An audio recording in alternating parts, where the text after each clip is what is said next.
relevant information before it in light of the arguments made by the defense and reach its conclusion on this basis. It follows that the defense has failed to demonstrate that the pretorial chamber's assessment was unreasonable. Accordingly, the appeals chamber finds that the defense has failed to show that the pretorial chamber erred in its assessment. For these reasons, the third ground of appeal is rejected. Finally, the appeals chamber notes that the pretorial chamber reached its conclusions in relation to the risks enumerated in Article 58(1)b of the statute on the basis of a comprehensive assessment of the information before it. In the present case, having rejected the three grounds of appeal presented by the defense in the appeal brief, the appeals chambers unanimously confirms the impugned decision. This brings us to the end of the summary of the appeals chamber's judgment. The judgment will be notified to the parties and participants after the hearing. Translations of the summary will also be available in due course. I would like to thank the court reporters, interpreters, and other registry staff for their valuable assistance today in holding this hearing. The hearing is adjourned. All rise. Kuya Bulag.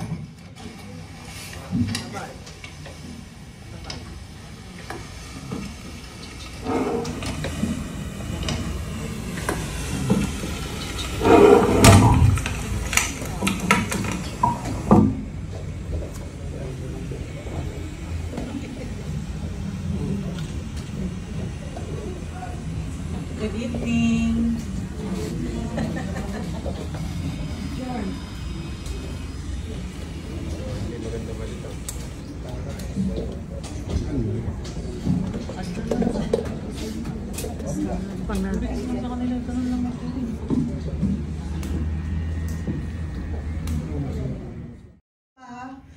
Kikita kung gaano kabigat ang responsibilidad na nakapatong sa balikat ng isang abogado. Lalong-lalo na po kung ikaw ay para sa depensa. Sa apat na basihan para dito sa kapila ni dating Pangulong Duterte, lahat po ng kanyang mga ni-raise na grounds ay rejected ng ICC. Yung isa po, personal ko pong inaasahan on humanitarian grounds, no? Na mas nanaig daw po kasi yung posibilidad, hindi nga yung kasiguraduhan, maliit na posibilidad na maaari siyang makatakas. Mas nanaig pa yun kaysa doon sa kanyang kondisyon. Napakabigat ho na paratang yun, na siya ay isang flight risk. In fact, sabi nga po, kahit na meron isang bansa, handa siya na kupkupin, na tanggapin, masyado pa rin mabigat daw yung posibilidad na yun. Kung kaya't wala ho sa atin yung pinakitang ebidensya, hindi natin alam, kumbaga sa punto ng isang abogado, hindi namin matimbang base sa mga naging hatol naman ng ating Korte Suprema para lang makita natin gaano kabigat pa talaga yung katibayan na talagang pwede siyang tumakas, no? Pero sa lahat na naging desisyon, makikita po ninyo Article 58B, no? Parati na lang pinuulit-ulit dun sa apat na grounds yung flight risk po. 80 years old, may sakit, kahit ano daw po, guarantee yung posibilidad, hindi daw po nadepensahan ng abogado ni President Duterte. So, yun ho ang kailangan natin tanggapin na hatol. Yes po. Victoria po, ABS-CBN. Yes. Ma'am, how are you feeling right now? Given po na narinig po natin na rejected yung mga ano ng defense team? Yes po. Personally po, no, at bilang abogado, on humanitarian grounds nga po ang aking inaasahan, no, considering yung age, no, ng ating Pangulo, yung kasiguraduhan na hindi mo siya tatakas at talagang haharapin niya. Inulit ko na po ito nung March 11 pa lang. Meron na hong haka-haka na huhulihin siya, pero umuwi pa rin siya bilang patunay na handa siyang harapin anuman ang magiging consequences, no, ng nitong hakbang sa ICC. Doon lang po sa puntong yon na sumama rin po siya na hindi po nagpumiglas. That could have been already a point, no, to show that he is not a flight risk. And therefore, on humanitarian grounds, I've said this the other day nung nagkaroon kami ng kapihan sa PDP, kahit man lamang po doon, dahil nga sa edad ng tao, ay mapagbigyan. Mas, again, nanaig yung flight risk kumpara doon. Sa dinami-dami ho, no, sa advanced technology natin, no, na maaaring mong matrack kung nasaan ang isang tao, hindi pa rin pala sapat yun para masabing hindi flight risk ang dating Pangulong Duterte. Kaya ang katanungan mo, anong aking pakiramdam bilang abogado, speechless, no? Speechless sa pagkakaalam ko sa mga naging naging decision ng Korte Suprema pagdating sa determinasyon kung ang isang tao ba ay flight risk o hindi. Are you severely disappointed, dismayed? Sad. Again, yun po ang natin, yun po ang naging decision ng International Criminal Court.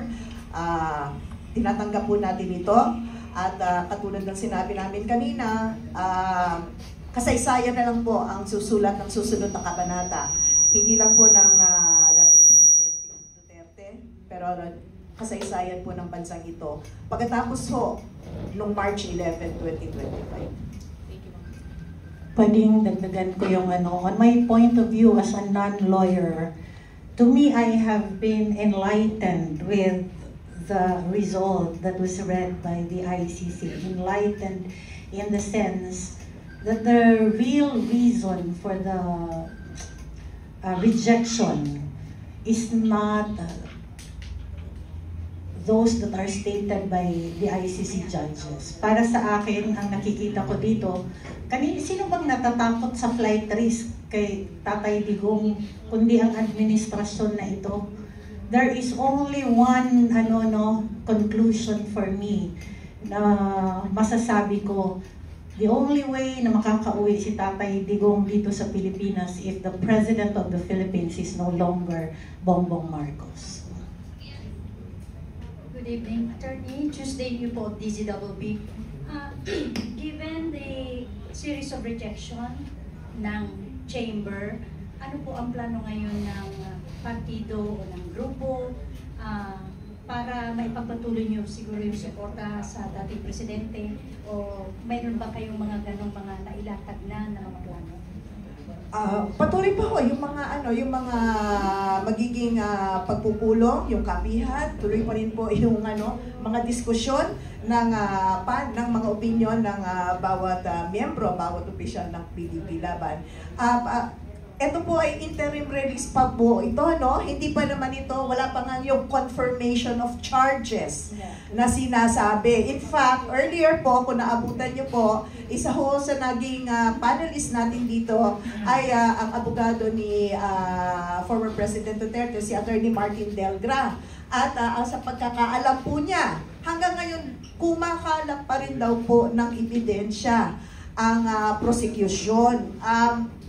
Sa konteksto po ng ating batas dito sa Pilipinas, kapag nagsampa ka na kasi ng reklamo, kumpleto ka na dapat ng ng ebidensya. Ngayon nag-uumpisa ka pa lang magkalap. And kung tama po ba Ka-Astra,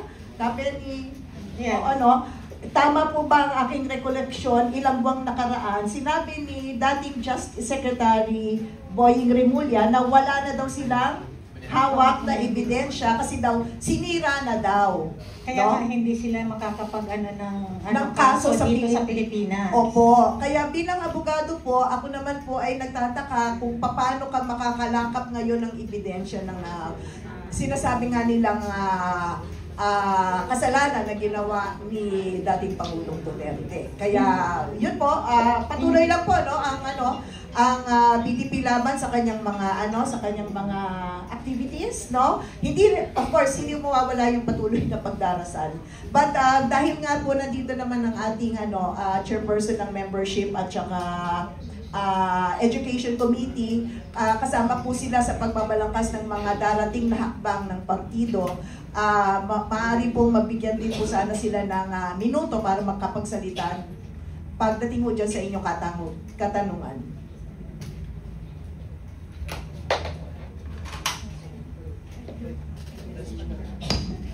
Sa lahat po na narito, magandang gabi at salamat po sa pinakita niyo yung suporta sa atin pong FPRRD, kay Tatay Digong. At kanina po habang nagmamasid ako, nakita ko po yung lungkot sa mga mata ng lahat. Ganon din po kami. Gusto ko pong ipaalam sa inyo na hindi po kayo nag-iisa sa ganitong sitwasyon. Marami po ang nakakaranas ng ganitong sakit, lalo't galit. At importante na huwag natin pong ipagwalang bahala ang mga nararamdaman natin, lalo na sa mga panahong tulad po nito. Panawagan ko po sa inyo na manatili po kayo matatag at huwag po tayong mawawalan ng pag-asa. Ang laban po ay hindi pa tapos. At kailangan natin ng pagkakaisa at determinasyon upang ipaglaban ang katotohanan at katarungan. Hindi po tayo titigil. Ang laban para sa katotohanan at katarungan ay hindi pa tapos. Ang desisyon sa ICC, tulad po ng sinabi ni Atty. Yvette, ay isang paramdam. Ngunit wala pa pong nagiging desisyon, di po ba? Parang binasa lang po yung 1, 2, and 3 na mga basis na gagamitin nila para sa magiging desisyon. So huwag tayong mawawala ng pag-asa. Hindi pa po ito ang katapusan. Tatayo po tayong muli at magpapatuloy na lumaban para po sa ating mga karapatan at dignidad. Dahil tandaan ninyo, kung ito po yung nangyayari sa ating minamahal na PRRD, what more po sa atin? Di po ba? Isang desisyon lamang po at kumpas ang inaantay natin, wala na to. Bakit mahirap? Bakit ang hirap kamtin? Ito ba'y talagang ginawa upang walang kumontra? Mga kababayan na nandito, huwag po tayong mag-alala. Mga kapatid, sama-sama tayo nandito para sa isa't isa at hindi po tayo susuko. Ang laban ng ito ay laban po ng mamamayan at hindi po tayo matatalo. May awa po si Allah, may awa po ang Diyos. Sabi ko nga po, ang laban na ito hindi lamang laban ng bawat individual. Ito po ay laban natin bilang Pilipino. Ang paninindigan po ni FPRRD, hindi po ito paninindigan para sa kanyang sarili. Sa totoo lang po, sa linaw ng mga pangyayari, may kumukumpas. Masakit tanggapin, pero kailangan nating manindigan. Dahil pag tayo'y sumuko at hindi nanindigan, sino po bang magiging talo dito? Tayong mga Pilipino. Manindigan, huwag mawalan ng pag-asa, lumaban sa karapatan, hindi pa po tapos ang laban. Magandang gabi po sa inyong lahat. Salamat po. Ayan. Sige ma'am, read po yung statement. Sige ma'am. Okay, magandang gabi po sa mga tagapakinig. Meron pong inilabas na mensahe ang Duterte family. The family accepts the ICC Appellate Chamber's decision with peaceful hearts. We will continue to work with the defense team on the case and will keep supporting former President Rodrigo Duterte with our daily conversations. We thank everyone who prayed with us today. Duterte family, 28 November 2025. Kayo po ma'am dito sa PDP Laban, ano ang plano po natin after this? Tuloy pa rin po, no? Ang partido po ang PDP Laban, patuloy po ang kanilang magiging activities. Kung meron pong maitutulong ang partido pagdating naman po, no, sa request ng family, kung makakatulong po ito sa kaso ng aming chairman, kasalukuyang chairman, gagawin din naman po ito ng partido. Good evening po. Para po sa akin, ang nararamdaman ko po ngayon parang binagsakan ng langit at lupa, na parang ang sakit sa pakiramdam. Kasi sa totoo lang, baka sabihin naman po ng iba na binayaran kami. Wala po. Kusa po talaga kami pumunta dito. Kahit nga yung asawa ko, pina-absent ko lang sa trabaho para lang po makapunta kami dito. Kasi paminsan-minsan lang po itong ganitong opportunity na ipinaglalaban po namin si Duterte. Kasi sa pamumuno po niya, nakita ko yung malaking pagbabago, ang daming takot sa kanya. Pero ngayon, bumalik na naman ang droga. Nagsikalat, mga adik, nang-aabuso. Kaya parang para po sa akin, kahit na ganun po yung naging desisyon po ng ICC, kahit ganun po yung naging desisyon, mananatili pa rin kaming buo at tapat kay Pangulong Duterte po. Yun lang po, maraming salamat.